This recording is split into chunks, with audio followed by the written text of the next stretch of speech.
Programme میں ایک بار پھر خوش آمدید.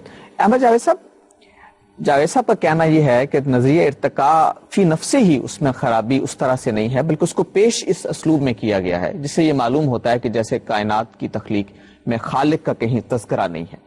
آپ کو اس سے اتفاق؟ نہیں، میں یہی بات کہہ رہا تھا کہ نظریہ ارتقاء جو حیاتیاتی چین ایک مضبوط قیاس کے طور پہ پیش کرتا ہے، اس سے ہمارا کوئی جھگڑا نہیں ہے، اور اس سے اختلاف کے ٹولز بھی میرے پاس تو ہیں نہیں.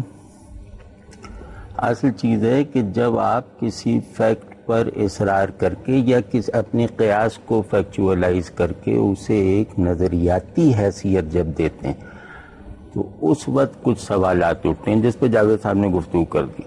ہم کہتے ہیں کہ نظریہ ارتقاء ایک ریشنل ڈاگما کے طور پر جو ہے، اور یہی اس کی عوام الناس میں زیادہ موجودگی ہے، یہ مذہب سے متصادم ہے. ٹھیک ہے، اسی وجہ سے میں نے کہا تھا کہ نظریہ ارتقاء الگ چیز ہے اور ڈاروینینزم الگ چیز ہے. تو ہم ڈاروینینزم جو ہے اس کو مذہب سے متصادم سمجھتے ہیں.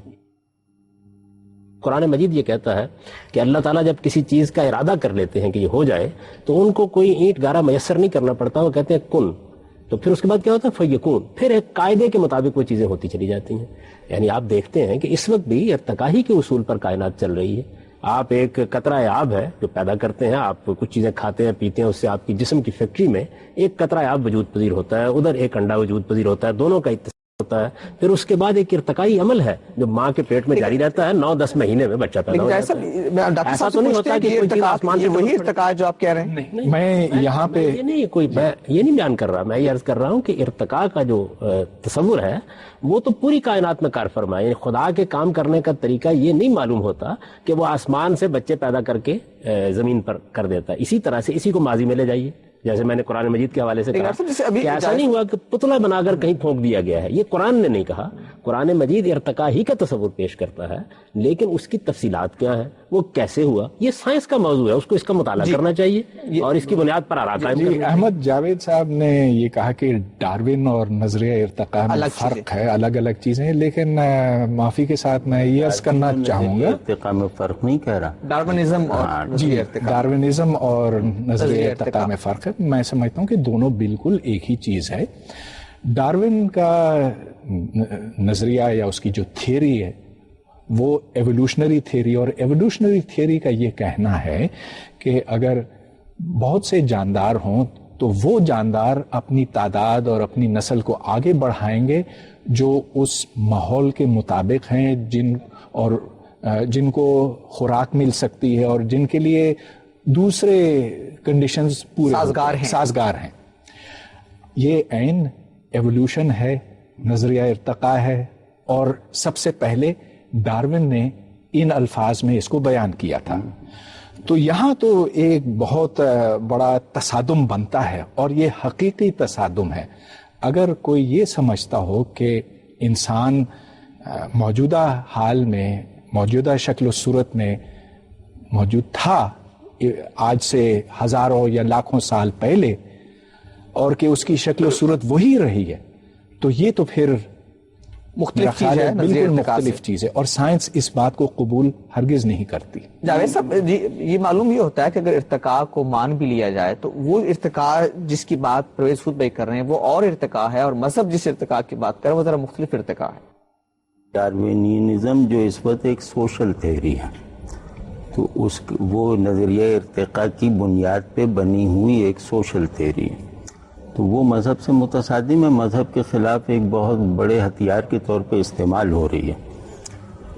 اور دوسرے یہ کہ مجھے اس کو ماننے میں کچھ تحفظات ہیں آپ دونوں حضرات کی کہ یہ سائنس کا مسلمہ ہے، تھیوری آف ایولیوشن. مطلب ابھی پرسوں ہی میں لاس پور ڈاروین جو پڑھ رہا تھا تو وہ نوبیل پرائز کے لیے نامزد ایک بایولوجسٹ کا کام ہے، اور 2004 میں چھپی لاس پور ڈاروین. تو اس میں میرا یہ ماننے میں ابھی تحفظ ہے. آپ بہتر جانتے ہیں، مطلب میں آپ چیلنج نہیں کر رہا کہ سارے بایولوجسٹ تھیوری آف ایولیوشن کو مانتے ہیں. میرا خیال ہے اس کی وضاحت انہیں کرنی چاہیے. اور اس سے پہلے اور کتابیں بھی گاڈ ود آؤٹ ڈارون اور اس طرح کی جو کتابیں اس سے پہلے بھی کا کام ہے. ایوان شیوٹ اب کوئی معمولی آدمی. سوشل ڈارونزم جو ہے وہ سائنٹیفک تھیوری نہیں ہے, وہ ایک اس لیے وہ سائنس ہے ہی نہیں, تو اس کا سائنس سے کوئی تعلق نہیں ہے. ایک آرگنائزیشن ہے ڈسکوری انیشیٹو, اور ان کا یہ کلیم تھا کہ بہت سارے سائنٹسٹ جو ہیں وہ ڈارون کی تھیوری کو ایکسیپٹ نہیں کرتے.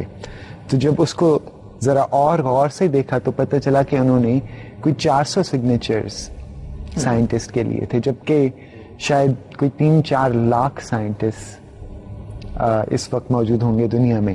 ٹھیک ہے, تو 400 آؤٹ آف 4-5 لاکھ تو قابل ذکر نہیں ہے, قابل ذکر نہیں ہے. حالانکہ ان کا کہنا تھا کہ many that a significant portion of the scientists don't know. So Darwin's theory is not challenged. یار زمین کی حرکت کے رد میں آپ ایک سائنٹسٹ کے سگنیچر نہیں لے سکتے, ٹھیک ہے. اگر آپ چاہیں کہ زمین ساکن ہے تو ایک سائنٹسٹ بھی نہیں کرے, ایک سائنٹسٹ 400 اسٹینڈ کرتے ہیں. سی بات بنتی ہے کہ اگر آپ ڈارونزم کو اور نظریہ ارتقاء کو رد کرتے ہیں تو ساتھ ساتھ آپ کو تمام سائنس کو رد کرنی پڑے گی, اور اگر تمام سائنس کو آپ رد کرتے ہیں تو پھر تو آپ کے پاس کچھ رہ نہیں جاتا ہے, اس واسطے کہ آپ سمجھتے ہیں, کیونکہ آپ ایک مخصوص پس منظر ہے فکری پس منظر میں اس کو دیکھیں کہ یہ حقیقت ہے.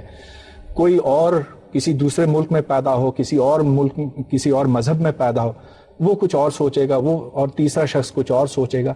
ہمیں تو حقائق سے سروکار ہے, صرف حقائق سے, اور سائنس حقائق اور منطق کے اوپر مبنی ہے, اور اس کو آپ ٹیسٹ کر سکتے ہیں. یہ ہم بعد میں دیکھیں گے کہ چنانچہ اگر ابھی اگر آپ بایولوجسٹ سے یہ سوال کریں کہ کیا نظریہ ارتقاء کے علاوہ کچھ اور ہو سکتا ہے جس سے ہم یہ جان سکیں کہ مختلف قسم کے جاندار, مختلف قسم کے جانور اتنی تعداد میں کیوں ہیں, اور اس سے کم کیوں نہیں ہے, اس سے زیادہ کیوں نہیں ہے, ان کے پاس اور کوئی توجہ نہیں ہوگی سوائے تھیوری آف ایوولوشن کے.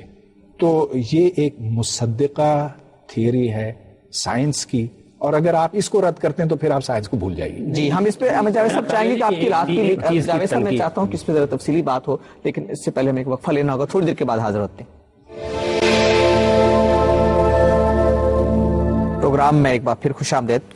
جاوید صاحب, اختلاف ہو گیا, 2 نقطہ ہے نظر سامنے آ گئے ہیں. تھوڑی سی تنقید کر لینی چاہیے مسئلے کی. دیکھیے بات یہ ہے کہ ایک ہے ڈارون کا نظریہ ارتقاء جیسے اس نے اس کو پیش کیا تھا, تو سائنس کی دنیا کسی ایک جگہ کھڑی نہیں ہو جاتی, اس پر بہت سا کام ہوتا رہتا ہے. یعنی بہت سے شواہد اس نے پیش کیے تھے جو رد ہو گئے, بہت سی چیزیں ایسی تھی جو اس نے پیش کی تھی جن کے بارے میں نئی تحقیقات سامنے آ گئیں, اور حیاتیات کے ماہرین نے بعض نئے پہلوؤں کی طرف اشارے بھی کر دیے.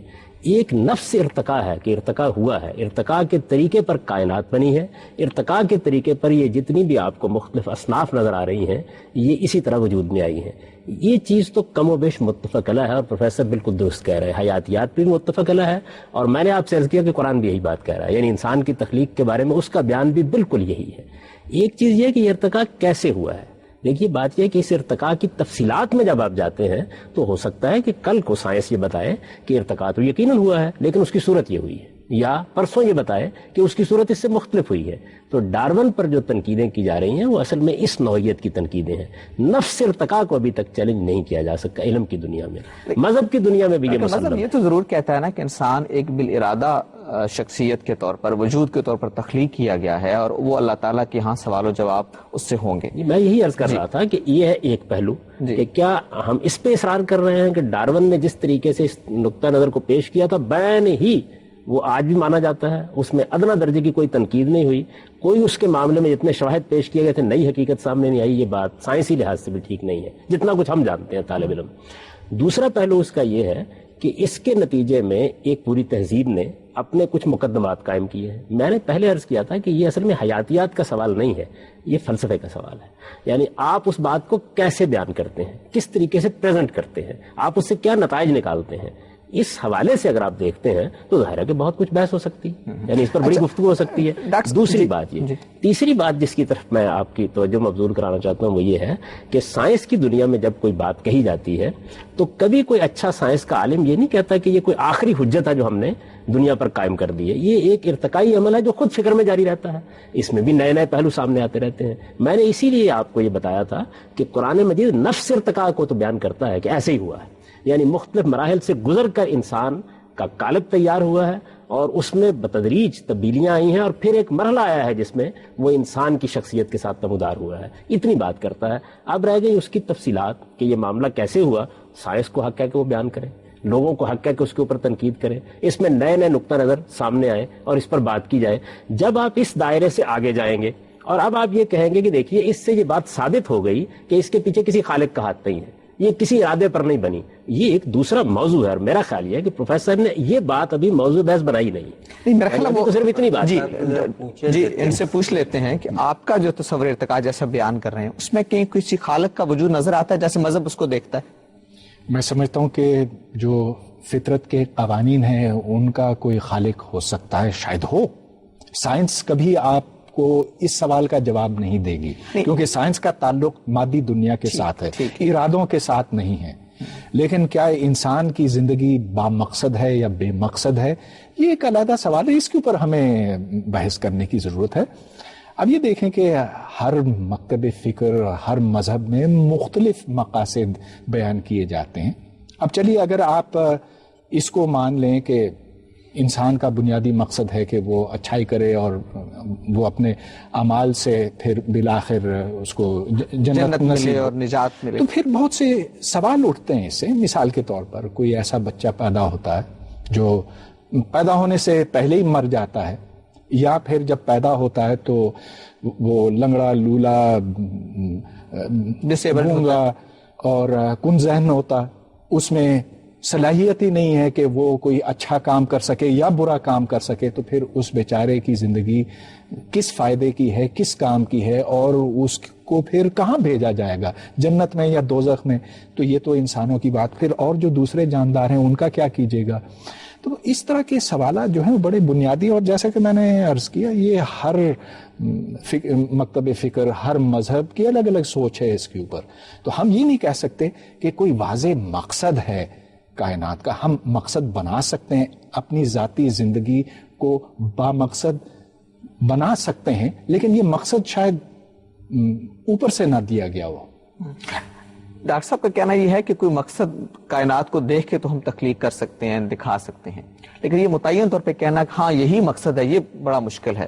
یہ بات یہ کہ ایک چیز میں تو اتفاق ہو گیا نا، میں نے آپ سے عرض کی تھی کہ آپ فلسفیانہ سوالات کو الگ زیر بحث لائیے، حیاتیات کے اور طبیعیات کے سوالات کو الگ زیر بحث لائیے۔ پروفیسر صاحب نے دو چیزوں پر گفتگو کی تھی، ایک تو انہوں نے یہ بتایا تھا کہ طبیعیات کا علم آپ کو کائنات کی تخلیق کے بارے میں کیا بتاتا ہے، یعنی ایک نقطے میں انفجار ہوا اور اس کے بعد پھیلتی ہوئی یہ کائنات بنتی چلی گئی، پھر اس کے بعد یہ زمین وجود میں آئی اور اس زمین کے اندر پھر ایک ارتقائی عمل کے نتیجے میں مختلف اصناف وجود پذیر ہو گئے۔ یہ وہ بنیادی بات ہے جو حیاتیات کا یا طبیعیات کا علم آپ کو بتاتا ہے۔ میں نے یہ عرض کیا تھا کہ اس میں کوئی بات ایسی نہیں جس میں مذہب میں اور اس میں تصادم پیدا ہو جاتا ہو، یعنی مذہب کا یہ موضوع نہیں ہے، لیکن جو کچھ قرآن مجید نے بیان کیا ہے اس میں اور اس میں کوئی تصادم نہیں ہے، کسی نوعیت کا کوئی تصادم نہیں ہے۔ قرآن مجید پورے کو آپ کے پاس موجود ہے، کوئی ایسی کتاب نہیں ہے جس کی زبان اجنبی ہو چکی ہے، آپ پڑھ کر دیکھ لیجئے، کوئی چیز اس میں ایسی نہیں ہے۔ جو میں نے آپ کے سامنے سورہ سجدہ کی آیت پیش کی ہے وہ بلکہ واضح طور پر ارتقاء ہی کے تصور کو بیان کرتی ہے۔ تو یہ تو ہے ایک پہلو اس کا۔ اب اس کے بعد آپ اس پر آ جائیے کہ اس کائنات کا مقصد کیا ہے۔ انہوں نے بڑی درست نشاندہی کر دی کہ اب یہ وہ مقام ہے کہ جس میں سائنس کا موضوع نہیں ہے، یعنی آپ کائنات کا مطالعہ کریں اور اس کا کوئی مقصد دریافت کرنے کی کوشش کریں، یہ فلسفے کا موضوع ہے۔ یعنی اب ہمیں اس پر جب گفتگو کرنی ہے تو ہم ظاہر دیکھیں گے کہ اس کا مقصد کیا ہے۔ کائنات بڑی عظیم ہے اور کائنات کی عظمتوں کے معاملے میں میرا خیال یہ ہے کہ نہ کوئی مذہبی آدمی دوسری رائے رکھ سکتا ہے اور نہ کوئی سائنٹسٹ دوسری رائے رکھ سکتا ہے۔ اس وجہ سے یہ کہنا کہ ہم آخری درجے میں کائنات کا مقصد متعین کر سکتے ہیں یا متعین ہو گیا ہے، بڑی مشکل بات ہے۔ ہم زیادہ سے زیادہ کیا کر سکتے ہیں، اپنے حوالے سے کائنات کا مقصد سمجھ سکتے ہیں۔ میں ایک پولٹری فارم میں جاتا ہوں، میں یہ دیکھتا ہوں کہ وہاں مرغیاں ہیں، بے شمار مرغیاں ہیں۔ مرغی ایک خوبصورت جانور ہے، اس کے بارے میں بہت سی باتیں کہی جا سکتی ہیں، کوئی آدمی اس کے مقاصد کے بارے میں ایک مقالہ لکھ سکتا ہے۔ ممکن ہے کہ خالق نے مرغی کو بنانے میں 10,000 مقاصد پیش نظر رکھے ہوں، لیکن اتنی بات بالکل واضح ہے کہ میرے لیے وہ گوشت کا اور انڈوں کا اہتمام کرتی ہے، یعنی یہ بات بالکل واضح ہے۔ تو پہلے ہمیں اپنے حدود علم کو جان لینا چاہیے، یعنی جب ہم پوری کائنات کو دیکھتے ہیں حیثیت انسان کے، تو ایک بات بالکل واضح ہے، اور وہ یہ ہے کہ کائنات میری خدمت میں لگی ہوئی ہے، یعنی اس کے اور کیا مقاصد ہیں، یہ کس لیے بنی ہے، اس پر بحث ہو سکتی ہے، گفتگو ہو سکتی ہے، آپ کیا ساتھ کر سکتے ہیں، اتنی بات بالکل واضح ہے۔ دلچسپ بات یہ ہے کہ قرآن مجید میں انسان کی خدمت پہ لگی ہوئی، خدمت پہ لگی ہوئی ہے، یعنی آپ پوری کائنات کا مطالعہ کر کے دیکھ لیں، یہ تو بالکل واضح ہے کہ میرے وجود پذیر ہونے۔ جائے صاحب یہ بڑی اہم بات ہے، لیکن ہم اس کو جاری رکھیں گے تھوڑی دیر کے بعد۔